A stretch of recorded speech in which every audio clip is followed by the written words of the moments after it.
বানাচ্ছি চিকেন টিক্কা। তার জন্য চিকেনের ব্রেস্ট পিস আমি এরকম কিউব করে কেটে নিয়েছি এবং তাতে দিয়েছি টক দই, দেব নুন, দিয়েছি কাশ্মীরি লঙ্কার গুঁড়ো এবং তাতে গোলমরিচের গুঁড়োও দিয়েছিলাম এবং অবশ্যই চিকেন তন্দুরি মশলা, সর্ষের তেল আর ওপর থেকে দিলাম একটু লেবুর রস।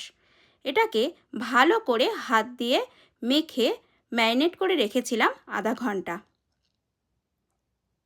আধা ঘন্টা পর এয়ার ফ্রায়ারে একটা সিঙ্গেল লেয়ারে আমি চিকেনগুলোকে পেতে তাকে রোস্ট করেছিলাম 360 ডিগ্রি ফারেনহাইটে 15 মিনিটস।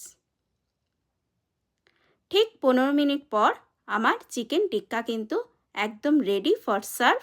আর এটাকে আমি সার্ভ করেছিলাম লেটুস ব্রেডের ওপর। আপনারা চাইলে শুধুও খেতে পারেন, রোল বানিয়েও খেতে পারেন, আবার এটা দিয়ে কিন্তু চিকেন টিক্কা মশলাও বানিয়ে খেতে পারেন। Please subscribe my channel. Thank you.